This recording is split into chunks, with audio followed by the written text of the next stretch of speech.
Hi, so my name is Kelly Hughes Serrato, and my lesson will be on the weather during the springtime. So basically, what I've done was I incorporated the spring theme, which in my practices I will probably drag it out a little bit to be more of a thematic unit for a month because there's so much included in a spring lesson involved in the spring theme. So this particular lesson is focuses on like the spring weather, and it is a next step from the previous lesson that I will be teaching, reviewing the book Cloudette by Tim Litchfield. Basically, the book just describes the different clouds in the sky, the sizes, what makes them different, what makes them alike, what they do, how they help the environment. And it also teaches like a little moral, no matter your size or whatever, everyone is the same, to be treated the same. So it gives you a little moral and a little background on the knowledge of clouds that children may have.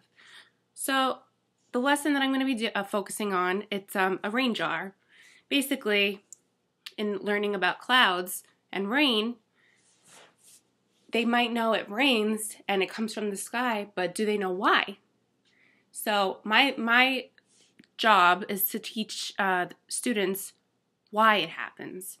What happens with the clouds? What happens with the sky? What happens with the rain? Where does the rain come from? So reviewing the book, I'll begin this lesson reviewing. This is the cover, Cloudette by Tim Litchfield. And I'm just going to briefly go over it. Ask the students, boys and girls, what did we learn about, from this story? What is the use of clouds? What's in clouds? How does rain help our environment? How does rain help grow flowers? How does rain help with pretty much anything? What do you know? And what don't you know? So I'll have a mini discussion. We'll go over it. I have them explaining their opinions and their thoughts. And then I'm going to take this into a science lesson, and I'm going to demonstrate a rain jar and basically describing how the clouds fill up with water, with moisture, and then when they get too full, comes down and, comes into our environment. So I'm going to display that by incorporating, this is our rain jar. Basically, paper towel acts as a cloud. And when you drip water on top of the cloud, and the cloud fills up with too much water and too much water and too much water, it starts to leak through and go to the bottom of the glass. It's the same exact concept with clouds and rain. When the clouds fill up too much with water and moisture, it can't hold it anymore. So it just comes out and falls down into our environment, and that's why it rains. So this is just a visual to show them and explain the weather in a more visual manner. It's not an easy concept for preschool children to understand the science behind clouds. So it's just it's a nice experiment to do. So I'm going to just show you what I'm going to do. I'm going to basically, I don't have blue droplets or food coloring. That's what I would do with the students to make them like visualize the color associated with rain that they know. But in this case, I'm just going to use water, and I'm just going to drip.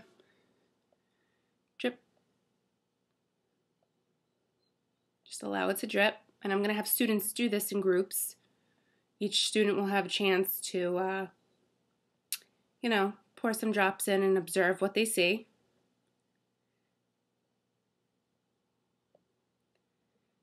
In a classroom, I would probably have a dropper holds more water, so I wouldn't have to, constantly redo it. But in this case, I'm just going to show you an example. That's the cloud, right? You see how it's filling up with moisture, it's all dark. Keep adding water to it.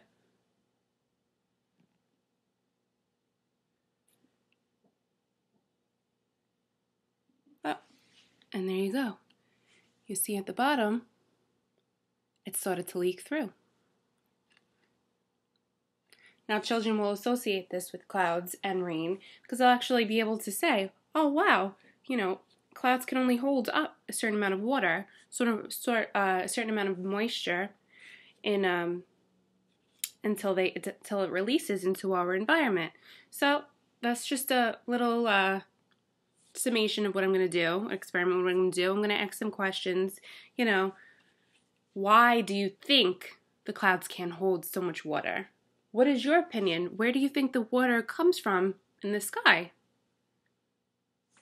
And that's a little more complex because it has to do with, the moisture from our oceans and everything, but just a basic understanding of the rain because as we know, springtime, there's a lot of rain going on, a lot of cloudy days as well as sunny days, but our plants and our crops, they blossom due to all the rain and sunshine that we do have.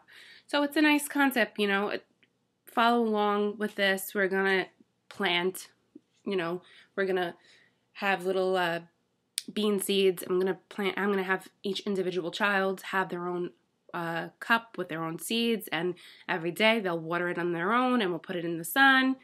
And when it rains, we could put it outside. But just remind children, too much is also not, is not okay. So just a certain amount does the job. So basically,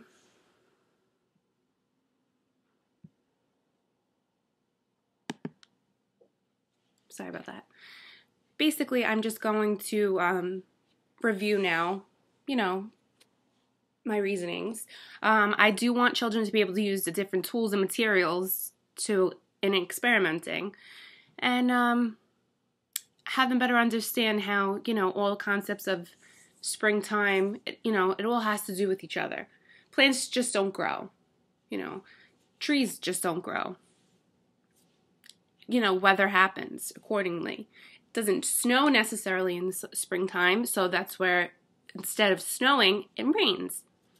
And, I could scaffold on this lesson and talk about more concepts such as, like during the different seasons we could talk about, the rain, the snow and how it works, and we could experiment with melting snow, and just showing how the weather and all the different types of rain and snow, what it has to do and how it affects our environment.